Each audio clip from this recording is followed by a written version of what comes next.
Alô, amigos, bem-vindos ao Gente que Fala ao vivo de meio-dia a 1 pela rádio Trianon, AM 740 São Paulo, Rádio Universal, AM 810 Santos e AltV, www.altv.com.br, com reapresentação às 6 horas da tarde.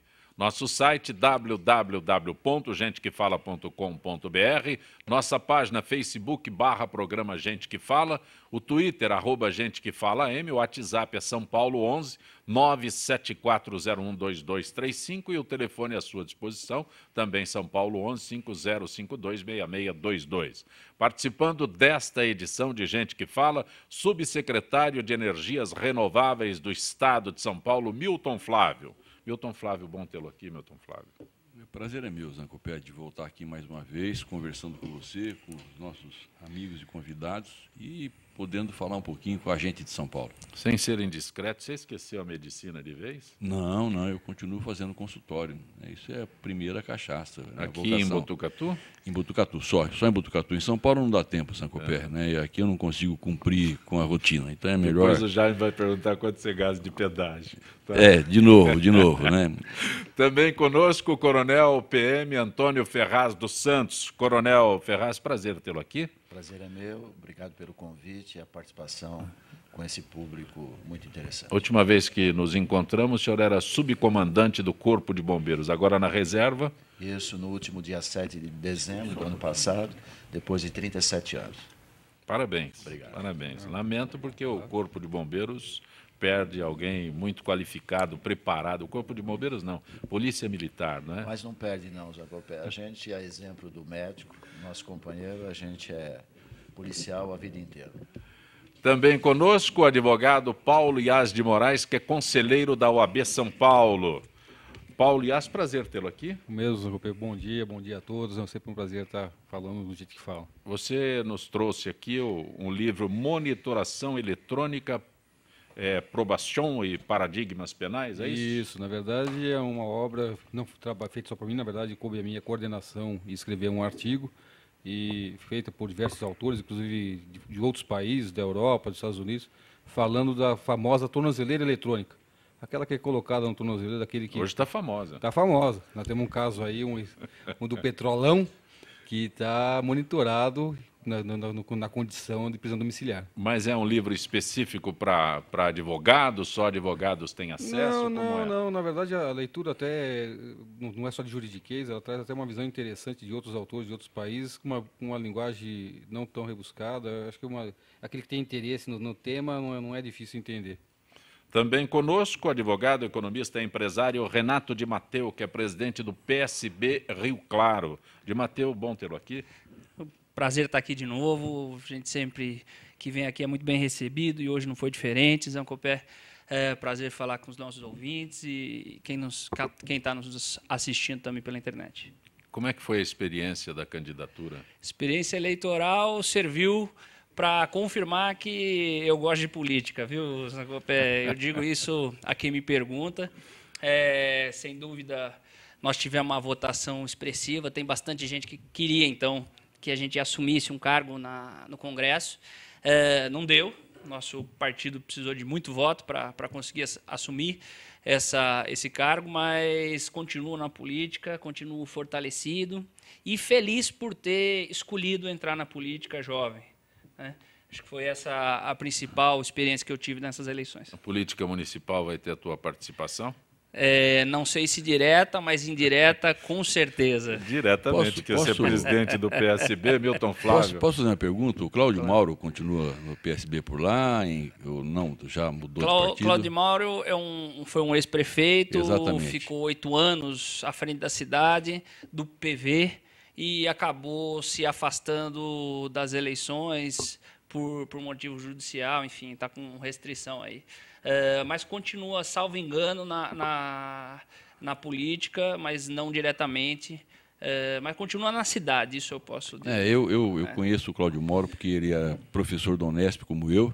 Claro. E o De Matheus talvez não saiba, né? Mas a origem da minha família, Lautenschläger, é Rio Claro. Tem padarias lá, a família continua morando lá. Família. É uma família bastante tradicional na cidade. Mas eu sou formado meu mestrado na Unesp de Rio Claro também. E conheço a família que é tradicional lá.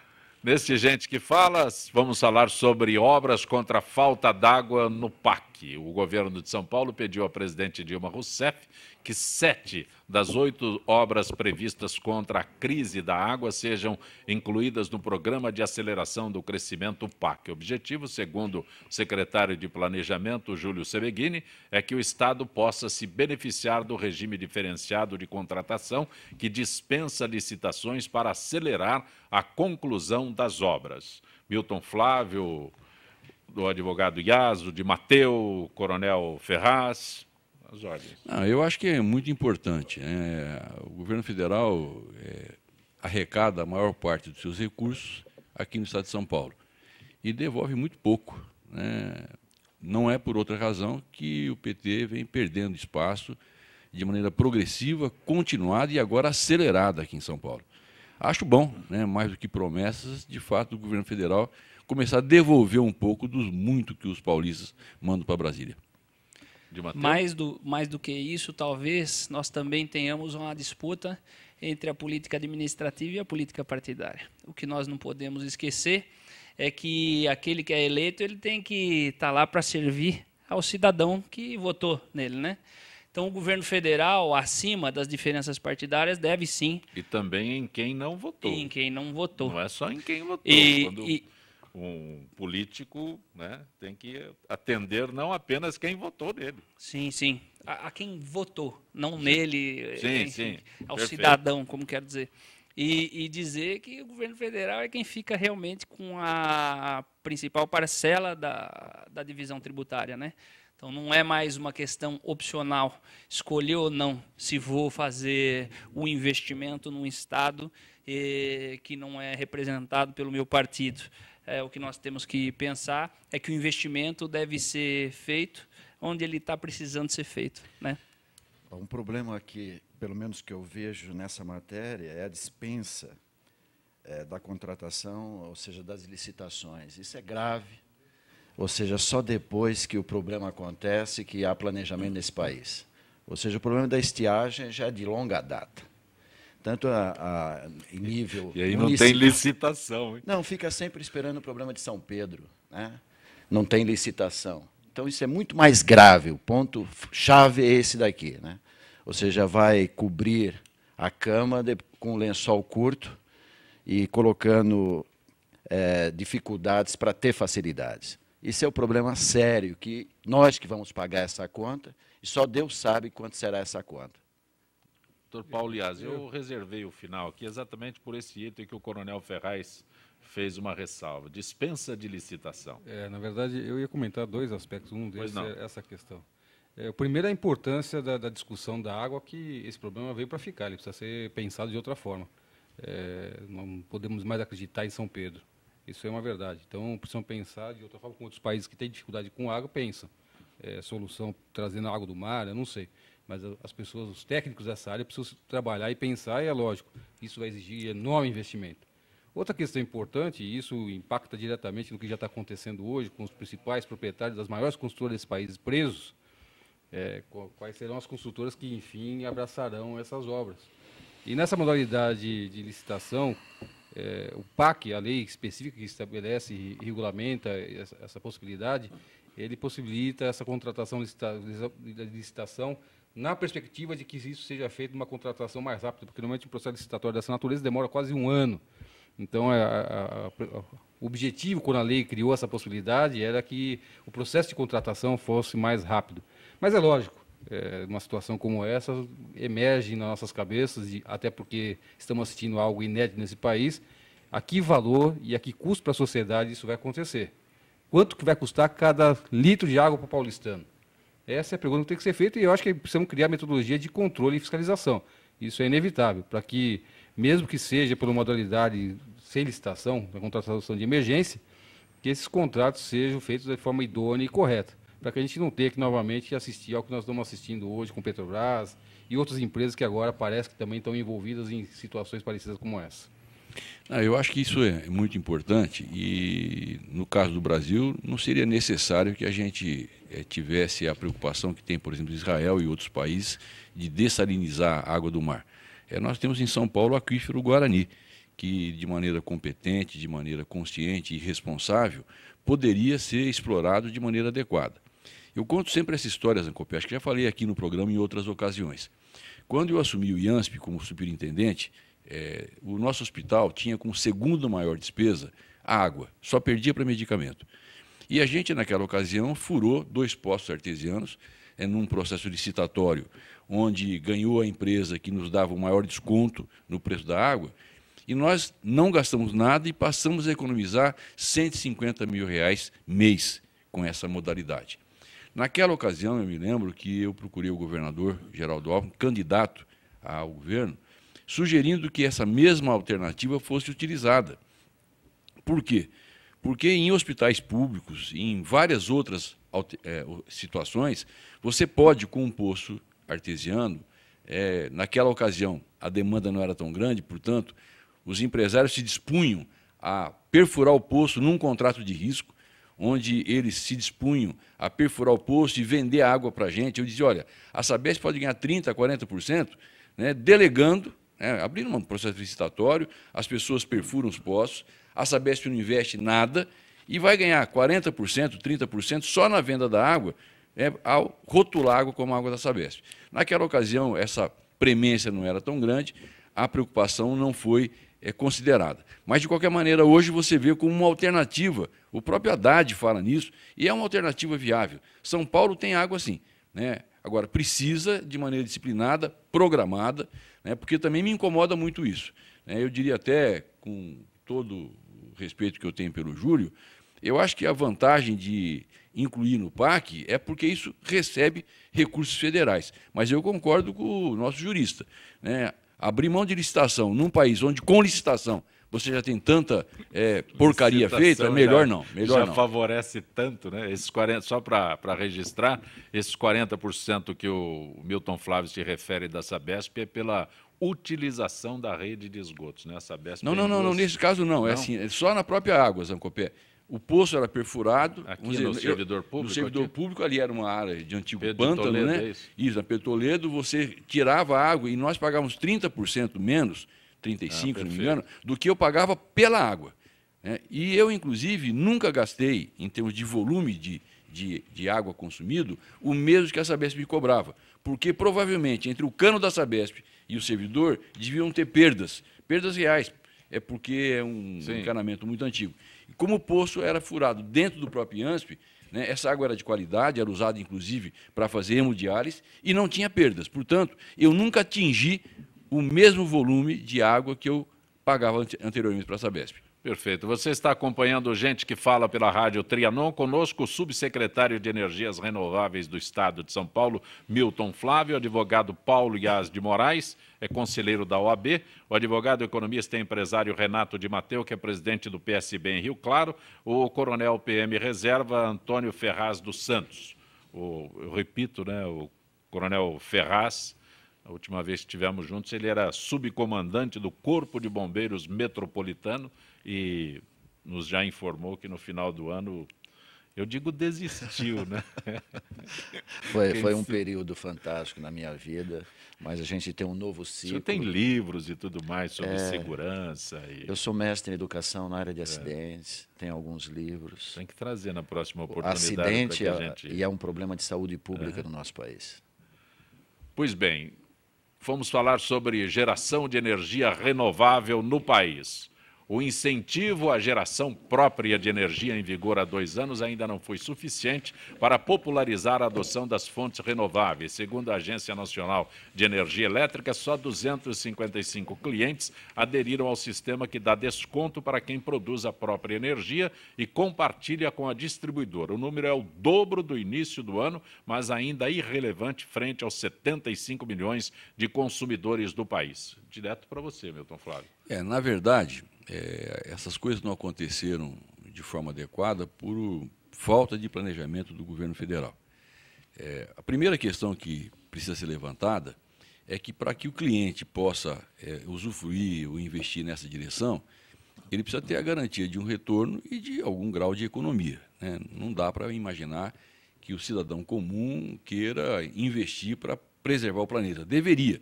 Na Europa se faz isso, mas no Brasil essa cultura não existe.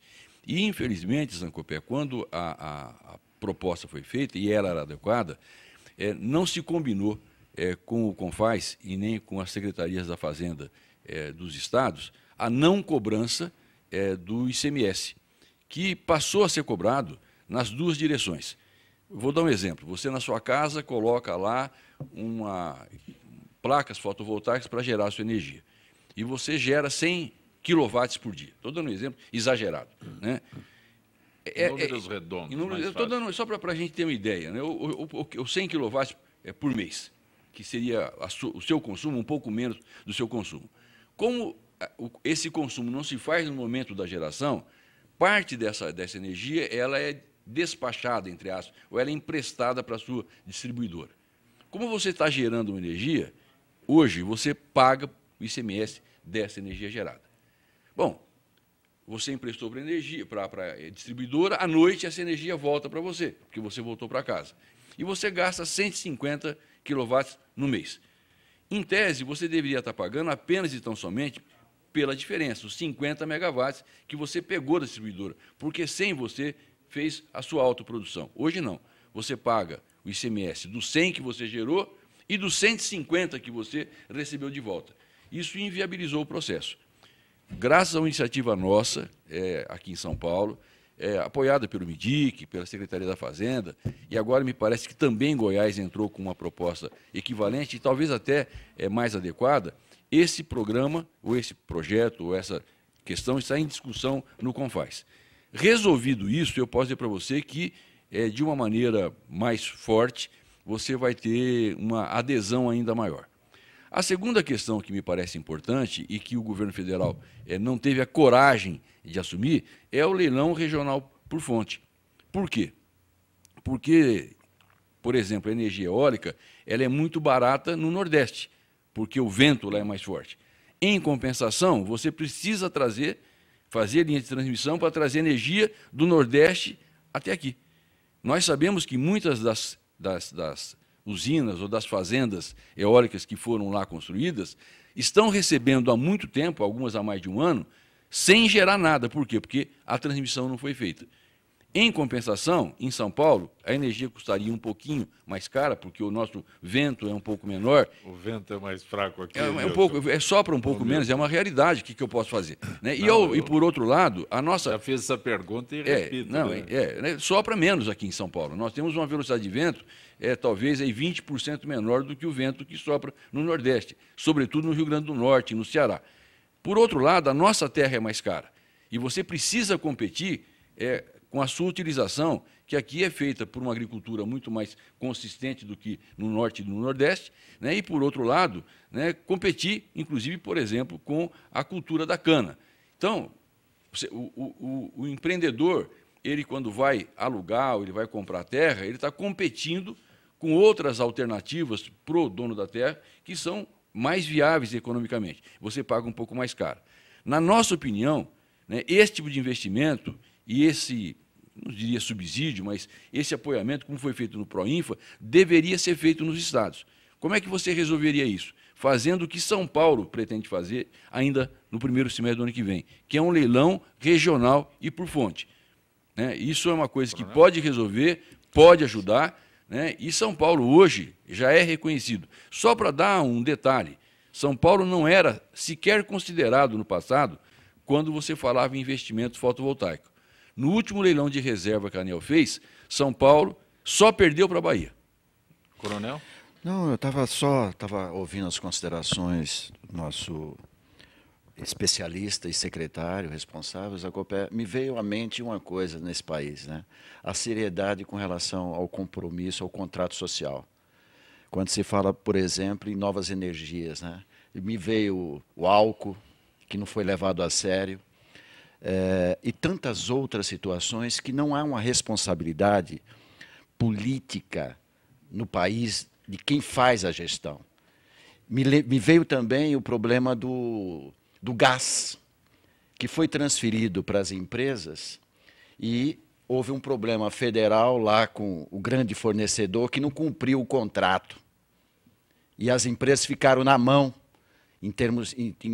por volta de 70%, 80%, com relação ao gás.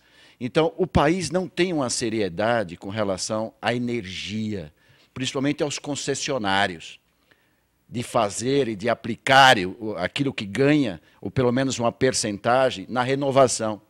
Você não vê esse tipo de coisa, essa política de responsabilidade. Paulo Ias? Eu só queria complementar na linha que o coronel colocou, essa questão com questão da energia, acho que nos falta o planejamento de longo prazo. Longo prazo. Na China, se planeja 50 anos.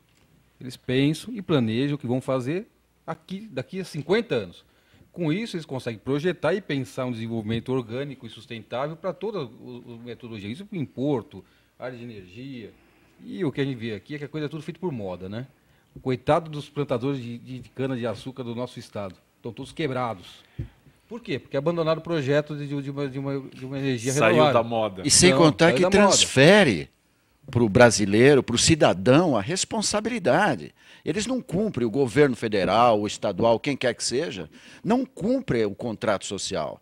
Né? Só querem a responsabilidade de quem paga a conta. Então, mas o grande problema é que se coloca trabalhando por ondas. Biodiesel. A gente ouve falar mais de biodiesel?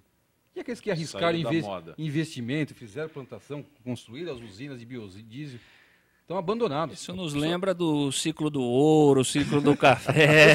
O problema é que está muito curto de isso. História, né, doutor? Na verdade, a questão da energia está muito envolvida com a questão econômica também. Totalmente. O empresário ele não pode imaginar fazer investimentos na área de energia, que em regra são todos de grande escala, sem ter a segurança jurídica do seu cumprimento contratual.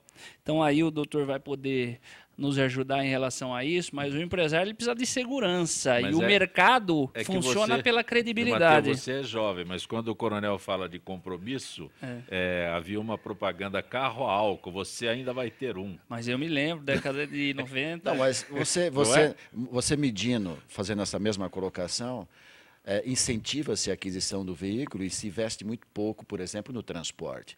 Isso... É uma dicotomia total. Aí vem o biodiesel. Não, mas essa questão... Vai ter um ônibus desse. Essa questão que o coronel colocou, Zancopé, é muito importante. Eu vou dar 2 exemplos que me parecem fundamentais. Primeiro, quando se pensou no programa Pro Álcool, o Brasil não tinha um carro a álcool. Então, de fato, naquela ocasião, se pensou. Né? Se criou um programa e, a partir desse programa, você... oportunizou, né, uma mudança tecnológica. Você comprou o carro importante. Álcool? Eu comprei, eu tive carro. Com mico na mão. Não, o meu carro é flex atualmente. Hoje. Sim, aquele que tinha, você tinha que ter uma bombinha. Mico eu não digo, mas uma meia hora para fazer pegar, com certeza. De qualquer maneira, veja bem, a tecnologia foi sendo isso resultou num avanço tecnológico que colocou o Brasil e a indústria sucroenergética numa situação muito apropriada. São Paulo fez agora o que vocês estão nos cobrando. Nós temos um plano paulista de energia que olha a nossa matriz energética para 2020, né, e apontava para uma melhoria da nossa matriz renovável de 55% para 69%. É a matriz mais limpa do país. Só que, para que isso acontecesse, nós precisávamos ter a manutenção de uma política que vinha sendo executada no setor sucroenergético. Por quê? Porque 36% da nossa matriz depende do setor sucroenergético. Ora, na hora que o governo faz as bobagens que fez, né, que desqualifica o setor, e que as nossas empresas, as nossas usinas estão todas penduradas ou falindo, né, todo projeto, todo programa que São Paulo fez, corre risco. Não por falta de executar aquilo que nós planejamos, mas porque o governo não deu sustentação para o setor. Zancopé, só coloquei para dar uma pimentada na discussão. Com exemplar a colocação do secretário, maravilhosa, mas o nosso telespectador, o nosso ouvinte, quer saber, porque não existe realmente um compromisso, por isso da necessidade das reformas políticas, realmente um plano de governo, em qualquer nível que seja, ele tem que ter uma continuidade do outro que o sucede. Então, no país, nós não vivemos esse tipo de realidade. Então, pagamos a conta 2, 3, 4, 5 vezes. Quem paga é o empresário. Então, a colocação que eu fiz aqui do gás é um exemplo. O compromisso do outro país não foi cumprido. Aí o empresário ficou com mico, porque ele gerou, através do gás, a sua energia de consumo na ordem de 70%, 80%, e o país que contratou e acertou o acordo com outro país não cobrou. Quem segurou a barra? O empresário. Então, ser empresário nesse país, ser produtivo nesse país, é muito difícil. Por isso a necessidade das reformas desse país. Coronel, por isso eu quero colocar, Zancopé, uma coisa importante, né, que as pessoas têm se esquecido de debater quando se fala da reforma política. Não é por outra razão que o PSDB é a favor do parlamentarismo. Veja bem, se vivêssemos num país parlamentarista, o estelionato eleitoral que foi praticado pelo PT nessa eleição, que prometeu e não cumpriu, ou melhor, fez o que disse que não faria.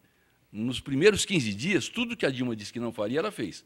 Aumentou os juros, aumentou a gasolina, enfim, tudo que não era para acontecer, que ela diria que quem faria era o Aécio, ela fez.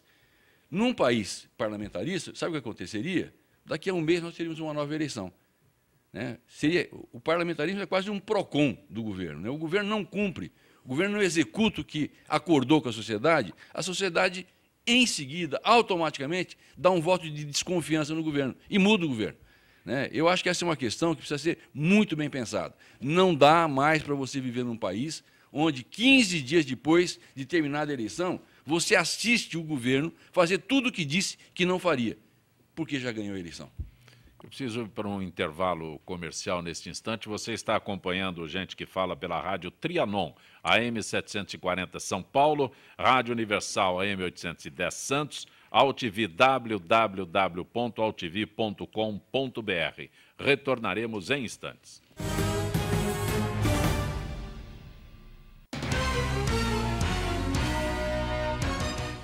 A Câmara de São Paulo convida você para debater o Orçamento 2015. Ele vai ajudar a melhorar a nossa cidade. Será a sua chance de indicar os investimentos necessários em seu bairro, como mais recursos para a saúde, transporte público, moradia e lazer. Aproveite essa oportunidade e venha para as audiências públicas. Estamos esperando por você. Participe! Tudo tem a ver com alguma coisa. De onde vem a água que a gente bebe? Da torneira. E nada a ver. Vem dos rios que nascem da mata. Sabia que a gente só respira por causa das árvores? A árvore respira? Respira. A árvore respira. E o que você tem a ver com isso? Meu ar. Minha água. Minha árvore. Meu ambiente. Mata Atlântica. SOS Mata Atlântica. Mais 25 anos.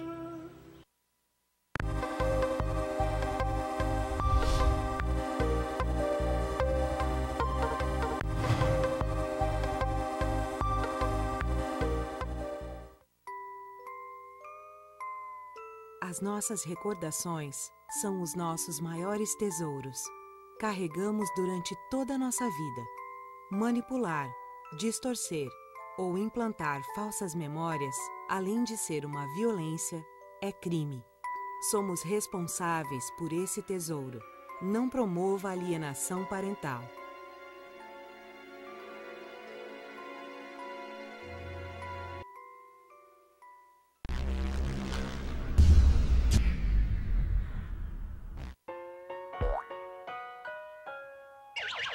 Em 2014, serão diagnosticados 69 mil novos casos de câncer de próstata. Descoberta precocemente, a doença tem 90% de chance de cura. Ajude a mudar essa estatística.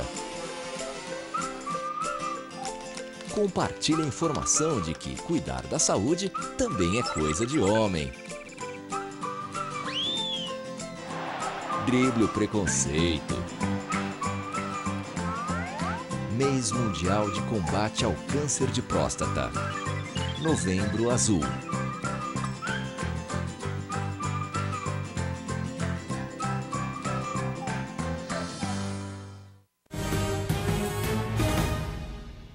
Você está acompanhando Gente que Fala pela Rádio Trianon, AM 740 São Paulo, Rádio Universal, AM 810 Santos e AltV, www.altv.com.br, com reapresentação 6 horas da tarde. O telefone à sua disposição, 5052-6622. Nosso contato agora com Gisele Souza, setor de eventos da AFIPESP. Gisele, boa tarde, Gisele. Boa tarde, Zancopé. Vamos falar sobre a nova unidade de lazer no litoral. A AFIPESP conta hoje com as unidades de lazer distribuídas em São Paulo, Minas Gerais, número que está prestes a mudar. É isso, Gisele? Sim, Zancopé. E mais uma ação da diretoria executiva da AFIPESP, sempre pensando no bem-estar e lazer aos mais de 240 mil associados, ampliaremos muito em breve o atendimento em hotelaria no estado de São Paulo. Conta pra gente onde será a nova unidade. Devido ao alto interesse dos associados em mais uma unidade no litoral, a AFIPESP, com muito empenho, buscou um local que atendesse a todas as expectativas, e a cidade de Maresias foi escolhida, devido à sua beleza natural, com areias brancas e soltas, o verde intenso das montanhas e suas maravilhosas águas em tons azulados. E qual a localização exata da futura unidade? Maresias está somente a 180 quilômetros da capital do estado, uma ótima localização no litoral norte e apenas a 50 metros da praia. Teremos 40 apartamentos com aquecimento solar e uma infraestrutura planejada conforme modernas técnicas de sustentabilidade. A nova unidade de lazer da AFIPESP está em um lindo lugar. Gisele, quando estará disponível para hospedagens? O local onde funcionava um conhecido hotel na região passará por pequenas reformas para que seja estruturado de acordo com uma unidade de lazer. Estamos trabalhando para que tudo fique excelente o mais breve possível para receber os nossos associados em Maresias. Agradeço a Gisele Souza pelas informações sobre a AFIPESP e aqueles que acompanham o Gente que Fala. Gisele, grato, uma boa tarde. Boa tarde, Zancopé, e a todos os ouvintes. Vamos falar sobre o Natal Mágico. Estreia hoje em São Paulo o musical Natal Mágico, que retrata essa época de renovação e esperança. O espetáculo traz uma série de quadros musicais que levam o Papai Noel e as crianças ao mundo encantado de Cinderela, o Mágico de Oz, Frozen, a fábrica de brinquedos do Papai Noel e um presépio ao vivo. A montagem conta com 40 atores cantando ao vivo, entre eles 10 crianças, totalizando 70 personagens, 180 figurinos, 5 cenários e 100 metros de LEDs de altíssima definição, compondo o plano de fundo dessa época mágica. Natal Mágico em cartaz até 21 de dezembro no Teatro Bradesco, no Shopping Bourbon, na Rua Turiaçu, 2100 Perdizes. Informações 4003-1212. No Gente que Fala hoje, o subsecretário de Energias Renováveis do Estado de São Paulo, Milton Flávio, advogado Paulo Yass, conselheiro da OAB São Paulo, o advogado, economista e empresário Renato de Mateu, que é presidente do PSB em Rio Claro, o coronel PM da Reserva, Antônio Ferraz dos Santos, que até recentemente era subcomandante do Corpo de Bombeiros Metropolitano. Um ano é recentemente ainda, coronel? Como? Um ano é recentemente? Eu diria que sim. Pois bem, para diminuir os gastos com o sistema carcerário e reduzir a superlotação em presídios, alguns estados brasileiros começaram a utilizar o monitoramento eletrônico de presos. Os detentos beneficiados poderão cumprir prisão domiciliar com o uso de tornozeleiras. O Maranhão, estado que vem enfrentando uma grave crise no setor, adquiriu nesta semana 155 tornozeleiras que serão usadas pelos detentos em regime aberto. Paulo Yass. Bom, esse é um tema de que eu, na verdade, eu até escrevi um livro, na verdade é o segundo livro sobre o tema. A gente discute essa temática muito antes de se pensar nisso no Brasil. Essa lei não é muito nova, na verdade já tem quase 4 anos no Brasil, em que criou a possibilidade do monitoramento eletrônico, a famosa tornozeleira nos detentos. Mas a verdade é que os estados vêm aos poucos se estruturando para que possa ser efetivamente aplicado essa modalidade. Para você entender, no estado de São Paulo, a gente até tem essa possibilidade, mas ainda naquele regime do semiaberto, aquele que está em cumprimento de regime fechado e progride no regime da pena para o semiaberto, ele tem direito de sair para trabalhar, então ele passa a ser monitorado. Ou na saída temporária, famosas saídas de Natal, Ano Novo, esse também você tem uma quantidade no estado de São Paulo sendo monitorado. Mas participamos agora de uma comissão criada pelo Estado de São Paulo, pela Secretaria de Administração Penitenciária. O doutor Olival compôs essa comissão formada pela OAB, pelo Ministério Público, pela Polícia, onde passamos a discutir a possibilidade de aplicação, e aí sim a economia para o Estado e para a sociedade, a possibilidade de aplicação do monitoramento eletrônico para aqueles presos que só são colocados na condição de prisão preventiva, para entender.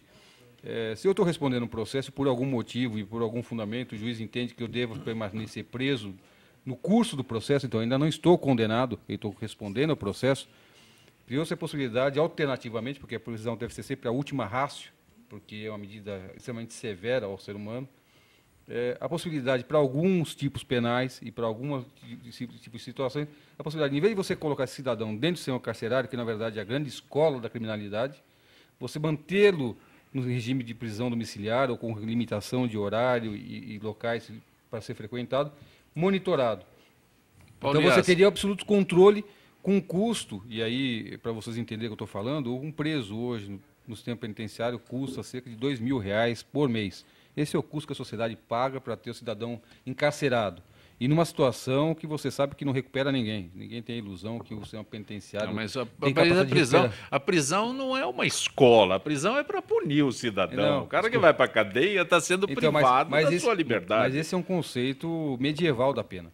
A pena tem esse caráter retributivo que você está me falando. É verdade, ela precisa disso. Mas isso, mais o princípio é esse. Mas mais do que isso, você precisa fazer com que esse cidadão, depois que ele cumprir a pena, que ele é esteja recuperado. Mas se você não fizer isso, sabe o que acontece? Isso vira um hospital que não cura ninguém. E o que acontece com o hospital que não cura ninguém? Ele superlota. É ou não é? Só um detalhe que me chama a atenção aqui. O Maranhão anuncia 155 tornozeleiras. Isso não é nada. Isso não é São nada. Paulo tem um estado. o quê? Olha, não vai dar para usar só com o pessoal do governo.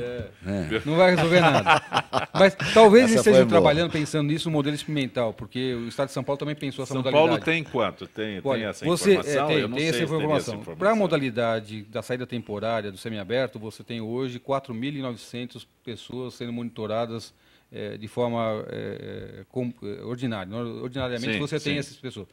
Esse modelo que nós criamos agora deve avançar numa primeira etapa para 6.000 pessoas. Então, nós estamos imaginando que, numa fase inicial, o Estado de São Paulo tem a possibilidade de monitorar eletronicamente, evitando que a pessoa seja presa e, portanto, tome contato com a grande criminalidade. Estou falando para aquele cidadão que, vamos supor, num acidente de trânsito, alcoolizado, que você tem, em vez de você ter ele preso, é melhor que ele fique monitorado, controlado.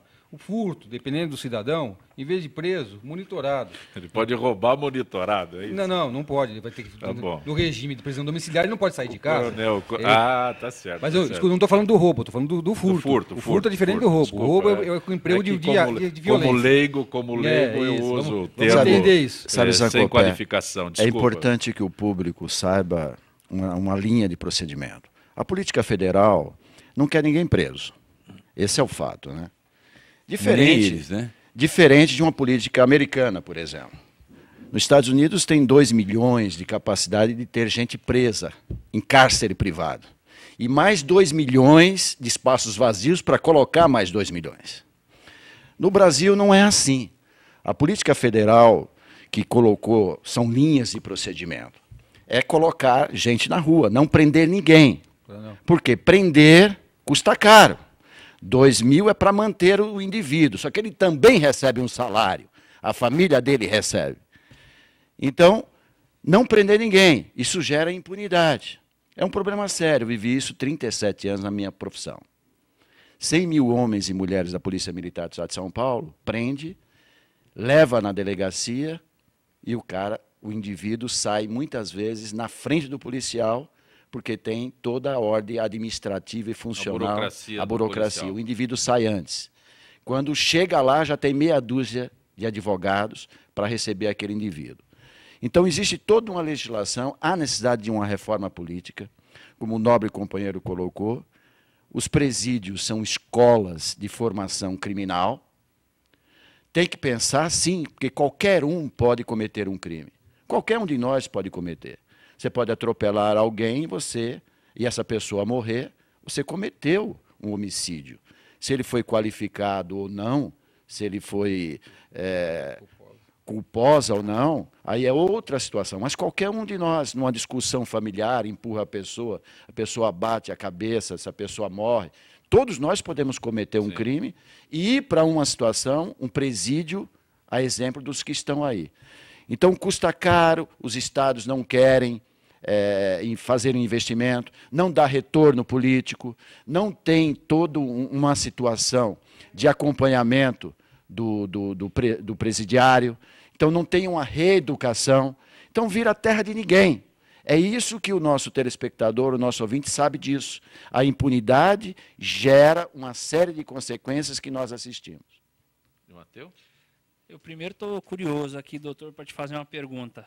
O critério vai ser, o principal critério para a utilização vai ser o regime de pena, o principal critério vai ser a primariedade, o principal critério, e aqui eu estou falando aqui como um advogado que não atua na área, sou mais empresário até do que advogado.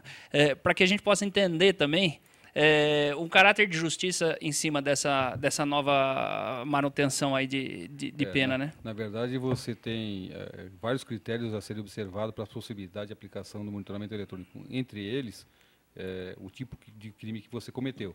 Então, para crimes onde você tem a pena superior a 8 anos, você não vai ter a menor hipótese de aplicação do monitoramento eletrônico. Por isso que a gente fala, o monitoramento tem um grande proveito para o sistema carcerário e para a sociedade, para esses crimes de pequeno potencial ofensivo, de menor tamanho. Primariedade não é considerada? Não, a primariedade não será necessariamente condição para a possibilidade de aplicação do monitoramento eletrônico. Sim. Veja, a pessoa monitorada não é que ele vai ficar andando pela rua, não. Sim. Ele tem que ficar numa condição de prisão domiciliar.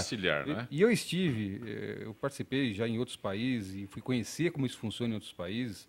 E esse modelo, se bem aplicado de forma correta, você tem um resultado fantástico. Porque assim, Paulias, o cidadão... você colocou a palavra correta. Estamos falando do Brasil. Funciona?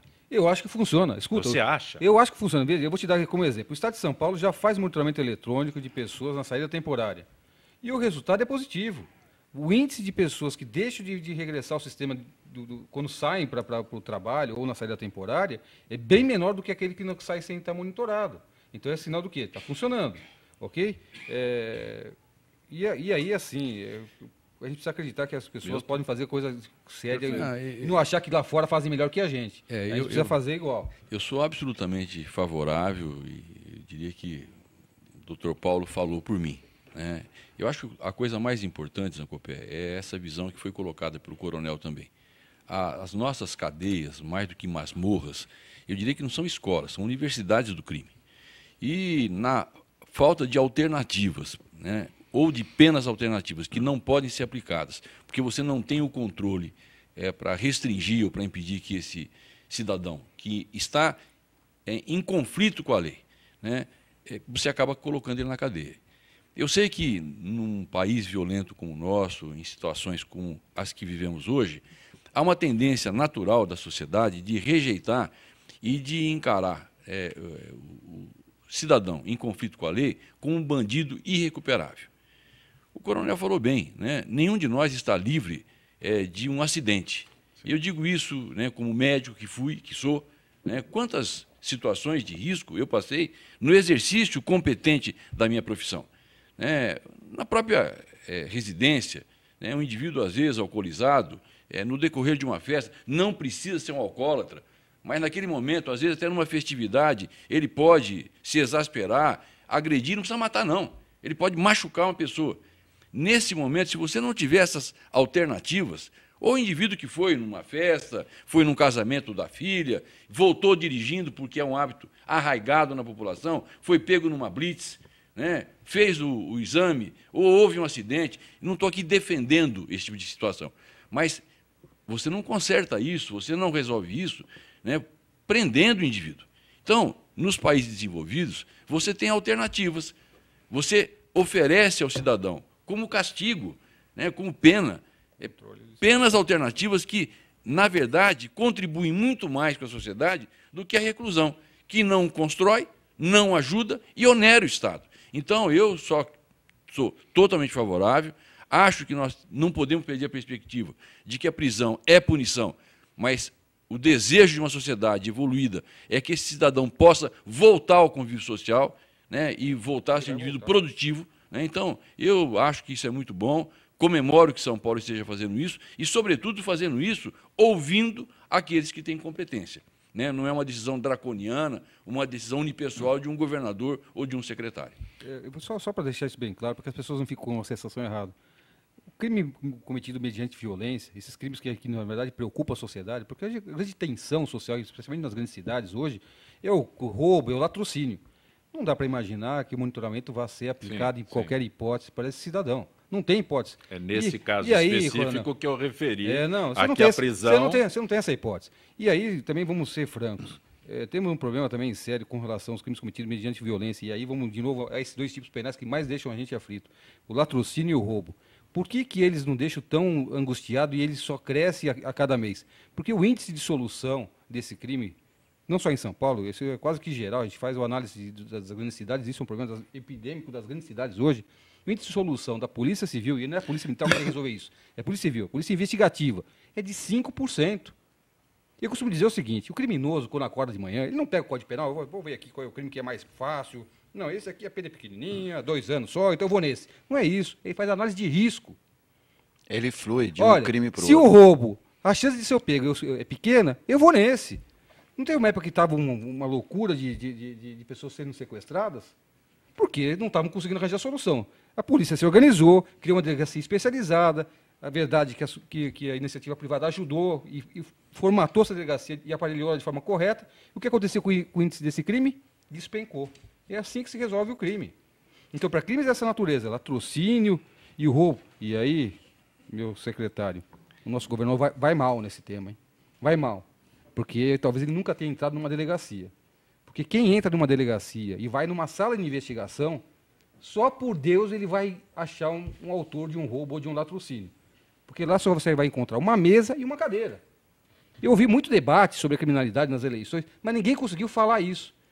Precisa aparelhar as delegacias de forma correta, com os instrumentos investigativos de primeiro nível. Senão esses crimes, e que na verdade não deixam aflitos, porque assim, qual é a certeza que eu tenho hoje, ao sair da minha casa, se eu não tiver num carro blindado, que eu volto para casa? Aí você inverte a situação que o coronel se referiu, né? É isso? Você é vítima. Eu sou a vítima, eu sou da sociedade se sentindo... Não, mas hoje... Não, eu estou citando o exemplo e aí, que o senhor colocou o problema não está no posição. nível de encarceramento, que estamos prendendo, mas não é esse o problema. O problema é outro, é que nós não estamos conseguindo dar resposta a esse nível de criminalidade. O que eu quis colocar, se me perdoe, Zancopé, os companheiros e os nossos ouvintes, telespectadores, é que a discussão ela é mais lá em cima. Claro que toda a tecnologia ela é bem-vinda para a gestão desse problema da carceragem. A exemplo da tornozeleira, o áudio, ou seja, ouvir o presidiário sem precisar movimentá-lo, que é um custo tremendo, onerando o homem, equipamentos, uma série de riscos para a população que ele vai se deslocar.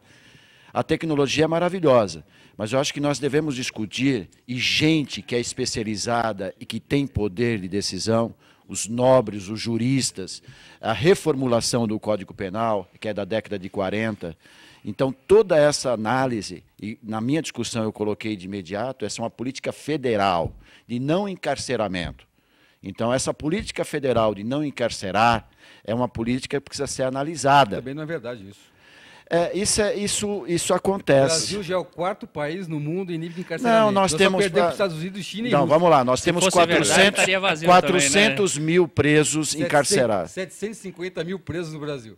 Esse é o número último oficial. Eu tenho 400 mil. Então, eu dei o exemplo dos Estados Unidos, que tem uma política diferente. Eu só queria falar com um médico só. Eu preciso ir para um outro assunto aqui mas só com o médico, 2 segundos. O né? diagnóstico. Mais do que o diagnóstico, eu acho que fazer a prevenção.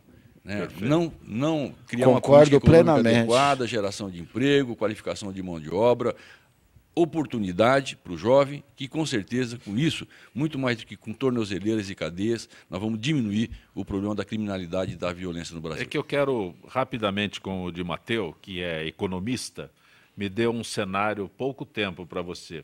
O que acontece hoje na nossa economia que preocupa? Tudo o que está acontecendo envolvendo a Petrobras. O mercado sofre e graves consequências? Acredito que não. No mercado como um todo, não. O problema do mercado é que ele funciona na base da confiança. Nós acreditamos no mercado, nós aplicamos no mercado. Ou seja, nós fazemos primeiro uma oferta para o nosso ouvinte entender. Nós temos uma empresa, essa empresa precisa se capitalizar. O que ela faz? Ela lança ações ao mercado e aí você fica proprietário de um pedacinho daquela empresa por esse primeiro lançamento de ações. Depois, as ações começam a ser comercializadas entre os novos proprietários através da Bolsa de Valores. Essa é uma visão bem rápida do que está acontecendo. O que está acontecendo com a Petrobras? Quando você vê envolvimento de uma dessas empresas que está dentro da Bolsa e a principal em participação no Bovespa, com tantas acusações, o que vai acontecer com o preço das ações?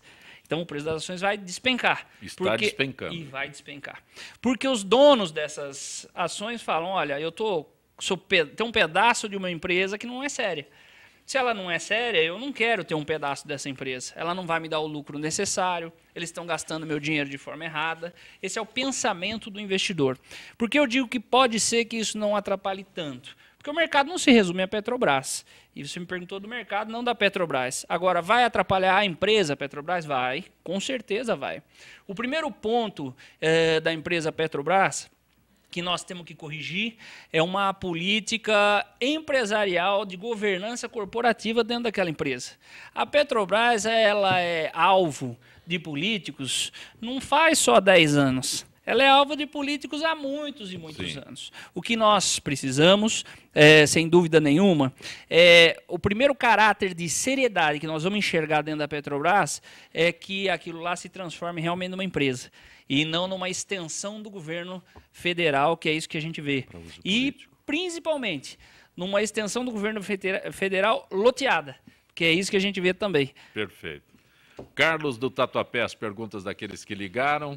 Uma matéria recente diz que a maioria dos poços da cidade são clandestinos. Quais os riscos dessa água e do aumento das perfurações do solo na cidade em busca de água? Milton Flávio, secretário de Energias Renováveis, é possível responder isso? Não, tudo que é clandestino, que não é regulado e que não é fiscalizado, é um risco para a população. E também não tem como dimensionar. Não tem como dimensionar. Você pode ter uma estimativa do que acontece, mas eu acho que essa é uma alternativa que pode minimizar o problema no estado de São Paulo e no próprio Brasil, por conta do aquífero. Agora, tem que ser feito de maneira absolutamente controlada. Marcos do Butantã, também para você, Milton Flávio. O senhor teria a informação se durante a última campanha eleitoral, o governador Alckmin comunicou que após a eleição iria majorar 2 vezes as tarifas da Sabesp? Olha, não acredito que ele tenha antecipado essa informação, mas se esse cidadão tem mais do que 10 anos de idade, ele deve o Marcos do Butantã, ele deve saber que a cada ano, até por uma questão que eu diria de regulamentação ou de regulação, os preços são reavaliados pela Arcesp, que é a Agência Reguladora de Águas e Energia do Estado de São Paulo. O último aumento foi em dezembro do ano passado. Era de se esperar, como o Papai Noel também acontece, que nesse dezembro essa avaliação fosse feita e será feita. Paulo Iaz, Mariana de Moema. É comum o caso de presos que, mesmo com a tornozeleira, voltem a cometer crimes sem que a polícia saiba? É possível, eu diria? É possível, na verdade. Mais para esses presos que saem na saída temporária, é possível, mas tem uma vantagem nisso, né? Se ele cometer o crime, fica o rastro, porque vai saber exatamente onde ele estava e tal no monitoramento, horário. Então, você vai identificar que o autor do crime efetivamente foi ele. Então, o controle para identificar a autoria do crime... É possível identificar que é o GPS, né? O autor do crime passou por lá. O ali estava naquele momento, naquele local onde aconteceu o crime. O Milton Flávio, eu me antecipei, mas o Jaime do Jardim Bonfilhor está aqui. Ele pergunta por que, após a privatização da malha ferroviária paulista, os trens de passageiros de médio e longo percurso foram extintos. Olha, essa não é um problema de São Paulo, é um problema do Brasil, né? Infelizmente, o modal que nós escolhemos erradamente foi o modal dos transportes rodoviários. Infelizmente, né? No mundo inteiro não foi assim. Mas essa não foi uma escolha de São Paulo. São Paulo, na verdade, o que fez foi privatizar uma rede. Essa rede, inclusive, passou depois para a rede federal e esse controle não é mais nosso. Não compete ao Estado de São Paulo cobrar providências que não são mais de nossa responsabilidade. Eu diria você que os ingleses não financiavam campanhas eleitorais como os suecos e alemães. Provavelmente, provavelmente. Carla da Vila Maria, de Mateu. A Carla da Vila Maria pergunta a você por que de alguns anos para cá várias empresas e fábricas saíram do estado de São Paulo, indo para outros estados, principalmente Nordeste. Guerra fiscal. Ponto. O que nós temos, explicar para o ouvinte, um estado disputa com outro em termos tributários. Quanto eu vou dar de desconto para você poder funcionar? Esse é o resultado dessa saída de empresas do estado de São Paulo, além, obviamente, de necessidade de estar mais próximo, dependendo do caso da empresa, do seu mercado consumidor. Então, isso pode fazer também, além da estratégia fiscal, parte da estratégia mesmo de mercado consumidor da empresa. De Mateu, agradeço a tua gentileza de ter participado do nosso Gente que Fala. Prazer sempre meu. Zancopé, prazer estar com você, prazer estar aqui, os ouvintes sempre com perguntas ótimas e aqui os colegas, muito obrigado pelas aulas aqui. Coronel Ferraz, muito bom revê-lo. Obrigado a todos pela participação, os telespectadores, ouvintes, muito obrigado pelo convite. Milton Flávio, sempre muito agradável recebê-lo no Gente que Fala. Eu que agradeço a oportunidade, vou pedir para o Demateu levar um abraço para a minha família lá em Rio Claro, dizer que a gente tem muito orgulho do que eles fizeram e fazem ainda por São Paulo. Será dado. Paulo Yass, como é que a gente tem acesso a este livro? Monitoração eletrônica, verdade, probation, pelo site. Probation, como é que é? Você tem probation, na verdade, é uma palavra em inglês, não tem tradução para esse termo, na verdade seria condicional, mas não é correto, então ele manteve a linguagem originária. Só pelo site. Se colocar o nome do livro, colocar Paulo Yass de Moraes, tem lá o link que vai dizer como é que compra o livro e tem livro para ler. É interessante. Grato pela Eu que agradeço o convite, os companheiros de mesa. Obrigado pelo debate. Muito Talvez, bom. me desculpe se excedi um pouco aqui, mas aqui às vezes a gente é meio apaixonado pelo tema e exagera. O coração às vezes fala mais alto que a cabeça. Gente que Fala tem na direção-geral o jornalista Fausto Camunha, diretora de produção Zenilda Salvato, a redação Raela Brandão Pedro Schiavon, na técnica, na pauta, José Carlos Sicarelli, a produção cultural Ricardo Godoy, na rádio Trianon, Neildo Neres, Cléo Rodrigues, Benê, na direção da Altivia, Alberto Luquete, na técnica, James Eduardo, Iago Matsumoto, Célio Teixeira, Arthur Endler. Estaremos de volta amanhã, meio-dia, na sequência Trianon, Marcos Calazans. Grato.